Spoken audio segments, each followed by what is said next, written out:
এখন আমরা আরও কিছু অণু বা পরমাণুর ক্ষেত্রে জারণ অবস্থা কেমন হবে সেটা দেখব। তো আমরা নিচ্ছি ম্যাগনেসিয়াম, ধরুন ম্যাগনেসিয়াম অক্সাইড আমরা নিলাম MgO, অক্সিজেনকে অন্য রং দিয়ে লিখছি। তো এদের জারণ সংখ্যা কত হবে সেটা আমরা আগেই দেখেছি, তারপরেও একবার পর্যায় সারণীতে দেখে নিই যাতে ভালো মতো এটা মনে থাকে। ম্যাগনেসিয়ামের দুটো যোজন ইলেকট্রন আছে, কারণ এটা গ্রুপ 2 এর মৌল, তাই সে ওই দুটো ইলেকট্রন ছেড়ে দিতে খুবই আগ্রহী। আর অক্সিজেন আগেই আমরা দেখেছি এটা খুবই তড়িৎ ঋণাত্মক মৌল, এটা এতই তড়িৎ ঋণাত্মক যে জারণ বা অক্সিডেশন নামটা আসলে অক্সিজেন থেকেই এসেছে। আর আমরা এটাও জানি যে অক্সিজেন দুটো ইলেকট্রন নিতে খুবই আগ্রহী। এটা আসলেই একটা সুন্দর জুটি, ম্যাগনেসিয়াম দুটো ইলেকট্রন ছেড়ে দিতে চায় আর অক্সিজেন সেই দুটো ইলেকট্রন গ্রহণ করতে চায়।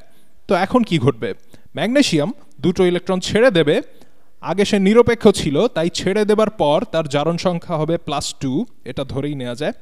আর অক্সিজেনের জারণ সংখ্যা হবে -2, কারণ এটা সেই দুটো ইলেকট্রন গ্রহণ করবে, তো এখানে -2। তো এই ম্যাগনেসিয়াম অক্সাইড অণুর ক্ষেত্রে ম্যাগনেসিয়ামের জারণ সংখ্যা হচ্ছে +2 আর অক্সিজেনের জারণ সংখ্যা হবে -2। এখন তাহলে এটা গেল, আরেকটা জটিল কিছু নিয়ে চিন্তা করা যাক। তো এবার আমরা নিচ্ছি ম্যাগনেসিয়াম হাইড্রক্সাইড, ধরুন নিলাম ম্যাগনেসিয়াম হাইড্রক্সাইড। হাইড্রক্সাইড হবে OH2, এখানে দুটো হাইড্রক্সাইড গ্রুপ আছে। তো এখানে কার জারণ সংখ্যা কত হবে?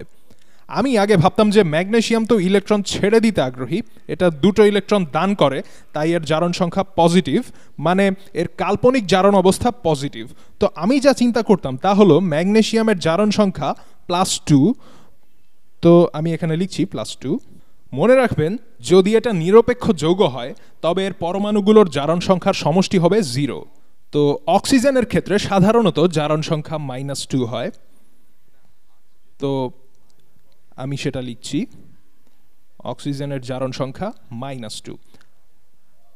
আবার হাইড্রোজেন যখন অক্সিজেনের সাথে যুক্ত হলো, মনে রাখতে হবে যে হাইড্রোজেন আগে অক্সিজেনের সাথে যুক্ত হয়, তারপর এই পুরোটা ম্যাগনেসিয়ামের সাথে যুক্ত হয়। তো হাইড্রোজেন আসলে বলা যেত, যদি হাইড্রোজেন ম্যাগনেসিয়ামের সাথে যুক্ত হতো তাহলে তা ইলেকট্রন গ্রহণ করত, কিন্তু যেহেতু এটা অক্সিজেনের সাথে যুক্ত হয়েছে তাই এটা একটা ইলেকট্রন দান করবে। তো এটা একটা ইলেকট্রন দান করবে, আর যেহেতু এর দেওয়ার মতো একটা ইলেকট্রন আছে তাই এর জারণ সংখ্যা +1। তো এভাবেই আমরা যদি যোগ করি তাহলে এখানে +2 -2 আর +1, তো মোট জারণ সংখ্যা দাঁড়াচ্ছে +1। এটা তো হতে পারে না, কারণ এটা একটা নিরপেক্ষ যৌগ। ভালো মতো খেয়াল করলে দেখতে পাবেন যে এখানে হাইড্রক্সাইড আছে মোট দুটো। তো এক্ষেত্রে যেটা করতে হবে সেটা হচ্ছে এই হাইড্রক্সাইড দুটোর মোট জারণ সংখ্যা আগে বের করতে হবে। তো এখানে হচ্ছে -2 আর +1, তো হাইড্রক্সাইডের মোট জারণ সংখ্যা হচ্ছে -1, আর এটা আছে দুটো, মানে এখানে এই মূলকের সংখ্যা 2, তাহলে একটা হাইড্রক্সাইডের জারণ সংখ্যা -1, আর হাইড্রক্সাইড আছে মোট দুটো, তাহলে দুটোর যোগফল দাঁড়াচ্ছে -2, -2 দাঁড়াচ্ছে দুটোর যোগফল। আর ম্যাগনেসিয়ামের জারণ সংখ্যা +2, তো এই অণুর মোট জারণ সংখ্যা হচ্ছে 0। এই হলো ব্যাপার। তো আমি এখন এখানে আগের কিছু ব্যাপার দেখাবো। আমি এখন কিছু টার্ম যেমন জারণ, বিজারণ এবং জারিত বা বিজারিত হওয়া যে একই সাথে ঘটে সেটা দেখাবো। তো আমরা জানি যে একটা পানির অণু নিজে নিজেই বিয়োজিত হয়, সেটা আমরা আগেও আলোচনা করেছি। আচ্ছা, বরং আমি দুটো পানির অণু নেই। এখানে এই উভমুখী বিক্রিয়ায় আমরা তাহলে পাবো একটা হাইড্রোনিয়াম আয়ন H3O প্লাস একটা হাইড্রক্সাইড আয়ন, আর সব কিছুই আছে জলীয় দ্রবণে। তো এই অণুটার জারণ সংখ্যাগুলো দেখা যাক।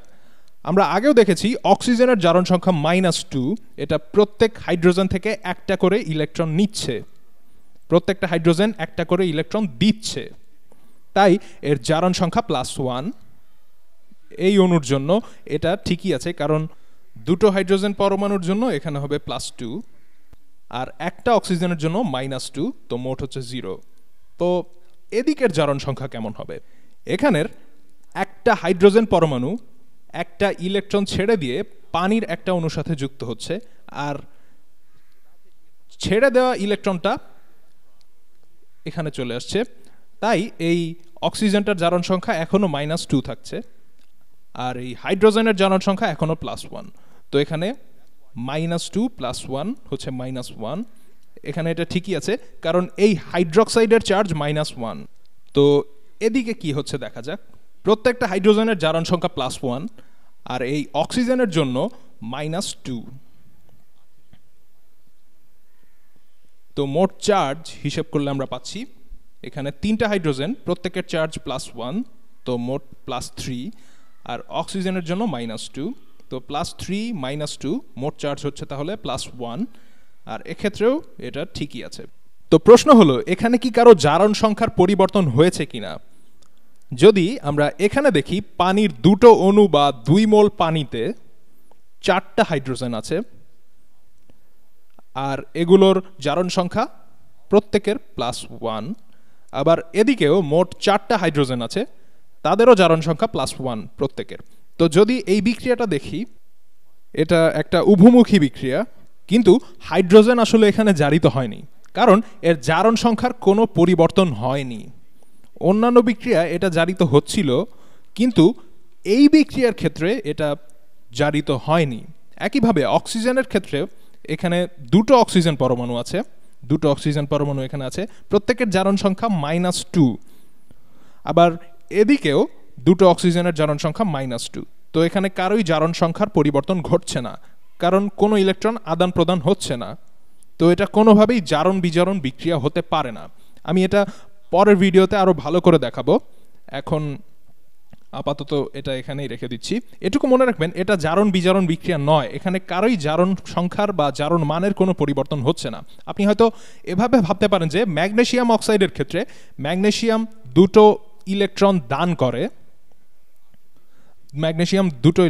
করে, অক্সিজেন 2টো ইলেকট্রন গ্রহণ করে, তাহলে এখানে ম্যাগনেসিয়াম জারিত হচ্ছে কারণ সে 2টো ইলেকট্রন হারিয়েছে, আর অক্সিজেন বিজারিত হচ্ছে কারণ ওই 2টো ইলেকট্রন সে লাভ করেছে। এটা আসলে যে কোনো বিক্রিয়ার ক্ষেত্রেই বলা যায়, কিন্তু সব সময় এমন কিন্তু হবে না। এখানে এই বিক্রিয়ায় দেখতে পাচ্ছি এমন হচ্ছে না, কিন্তু এখানে দেখতেই পাচ্ছি ম্যাগনেসিয়ামের জারণ সংখ্যা +2, আবার অক্সিজেনের ক্ষেত্রেও সবসময় এর জারণ সংখ্যা বা জারণ মান হলো -2। তো আপনি নিশ্চয়ই ভাবছেন কেন বলছি এটা জারিত হয়েছে। কোনো একভাবে নিশ্চয়ই নিরপেক্ষ ম্যাগনেসিয়ামের জারণ সংখ্যা +2 হয়েছে 2টো ইলেকট্রন হারানোর কারণে, তাই সে জারিত হয়েছে। তো আরেকটা জটিল সমস্যা এবারে দেখা যাক, যেমন ধরুন হাইড্রোজেন পারঅক্সাইড। আমি আগেও অনেকবার বলেছি যে সাধারণত অক্সিজেনের জারণ সংখ্যা -2 হয়, আর এদের ক্ষেত্রে হয় -1। আচ্ছা, হাইড্রোজেনটা পরে আসছি, এদের সবার +1, হাইড্রোজেন প্লাস অথবা -1, এদের সবার +2। তো একটা প্যাটার্ন নিশ্চয়ই আপনি দেখতে পাচ্ছেন, এভাবেই আসলে এরা ইলেকট্রন দান বা গ্রহণ করে। তো পানিতে হাইড্রোজেনের জারণ সংখ্যা +1, তো আমি লিখছি এখানে পানিতে হাইড্রোজেনের জারণ সংখ্যা +1, আর অক্সিজেনের ক্ষেত্রে এটা হয়ে যাচ্ছে -2। এভাবে আপনি যদি হিসেব করেন তাহলে সমস্যায় পড়ে যাবেন, কারণ এটা তো একটা নিরপেক্ষ অণু। এখানে 2টো হাইড্রোজেনের জন্য +1, কিন্তু 2টো অক্সিজেনের জন্য হয়ে যাচ্ছে -4। তো মোট জারণ সংখ্যা হয়ে যাচ্ছে -2, কিন্তু সেটা তো সত্যি হতে পারে না, কারণ এখানে কোনো চার্জই নেই। তো এখানে একটা জটিলতা তৈরি হচ্ছে। এর কারণ হলো, যদি হাইড্রোজেন পারঅক্সাইডের গঠন আমরা দেখি, তাহলে দেখব যে অক্সিজেন 2টো নিজেদের সাথে যুক্ত, তাই একে পারঅক্সাইড বলা হয়, আর এদের প্রত্যেকটা একটা করে হাইড্রোজেনের সাথে যুক্ত। তো প্রাথমিকভাবে রসায়নে যা পড়ানো হয়, সেখানে পারঅক্সাইড অণুগুলো একটু ব্যতিক্রম হিসেবেই ধরা হয়। আরও অনেক ব্যতিক্রম আছে, কিন্তু পারঅক্সাইডের ক্ষেত্রে দেখা যায় অক্সিজেনের জারণ সংখ্যা -2 থাকছে না।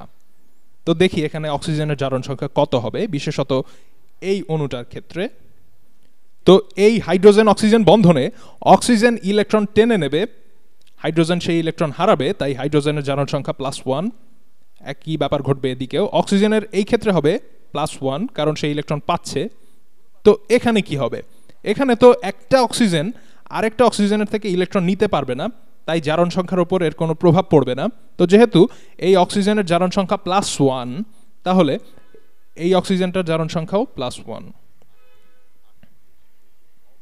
এটাও +1 হবে। তো এখানে প্রতিটা হাইড্রোজেনের জারণ সংখ্যা +1।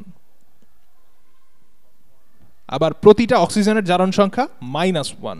তো এখানে সব চার্জের যোগফল হচ্ছে 0, 2 × +1, 2 × -1 সমান 0।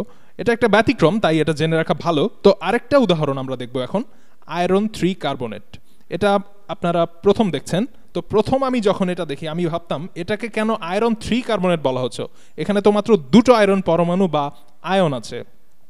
কারণটা একটু পরেই বলছি। তো আগে এদের জারণ সংখ্যাটা দেখা যাক। প্রথমে অক্সিজেন।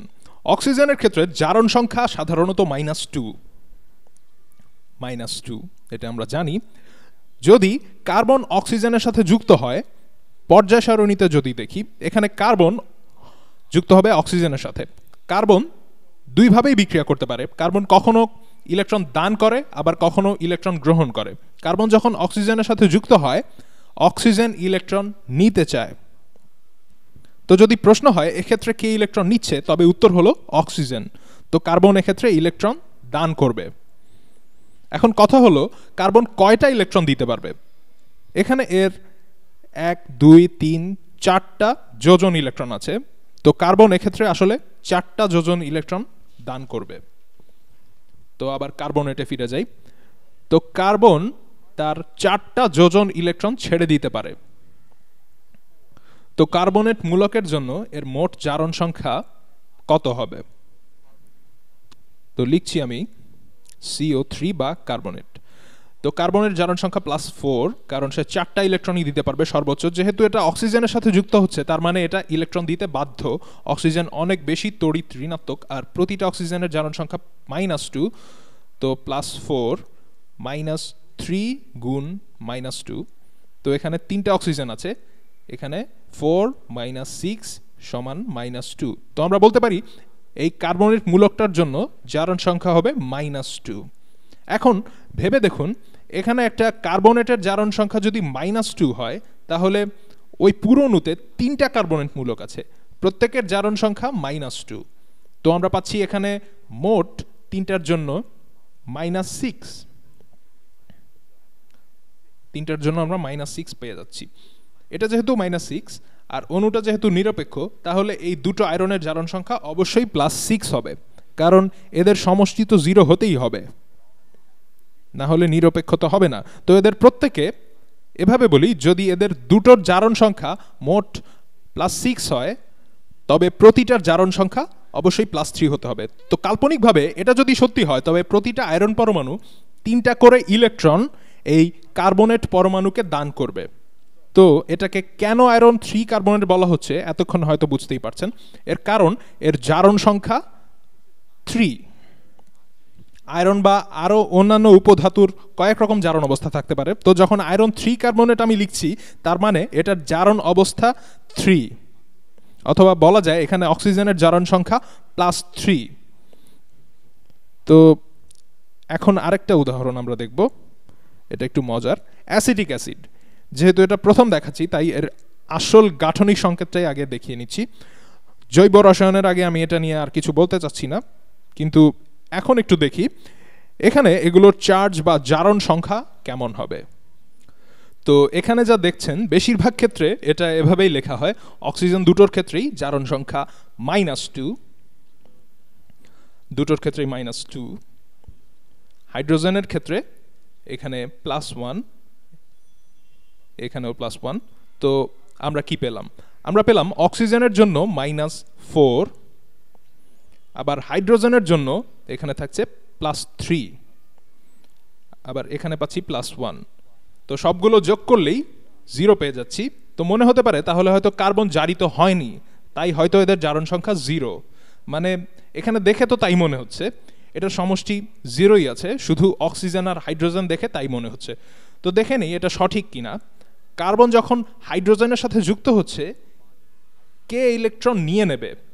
পর্যায় সারণীতে একটু যদি দেখি, যখন কার্বন হাইড্রোজেনের সাথে যুক্ত হচ্ছে, ডান দিকের তড়িৎ ঋণাত্মকতা বেশি, তাই কার্বন বেশি তড়িৎ ঋণাত্মক এবং সে হাইড্রোজেনের কাছ থেকে ইলেকট্রন নিয়ে নেবে। তো হাইড্রোজেন এই অণুতে ইলেকট্রন হারাবে এখানে। এটা কিন্তু আসলে সমযোজী বন্ধন, কিন্তু জারণ সংখ্যা বের করার জন্য আমরা ধরে নিচ্ছি এটা আয়নিক। তো এক্ষেত্রে যেহেতু হাইড্রোজেন ইলেকট্রন হারাবে, তাই এখানে এর জারণ সংখ্যা +1 হবে।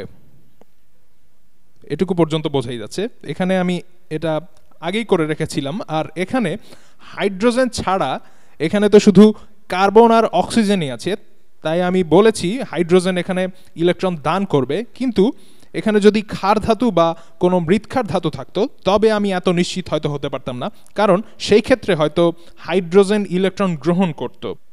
তো যাই হোক, এখানে এই ইলেকট্রনগুলো কার্বন নিয়ে নিচ্ছে, তাই শুধু এই হাইড্রোজেনগুলোর সাথে যুক্ত হবার ক্ষেত্রে এর জারণ সংখ্যা হবে -3। এরা প্রত্যেকে একটা করে ইলেকট্রন হারিয়েছে আর কার্বন 3টা ইলেকট্রন নিয়েছে, তাই এর চার্জ -3 হচ্ছে। আর এখানে কার্বন কার্বন বন্ধনে এখানে কোনো কিছুই ঘটবে না, কারণ দুটো কার্বনের তড়িৎ ঋণাত্মকতা একই, তাই কার্বন আরেকটা কার্বন থেকে কোনো ইলেকট্রন নিতে পারবে না, তাই এখানে কোনো আদান প্রদান হচ্ছে না। তাই এই কার্বনের জারণ সংখ্যা -3।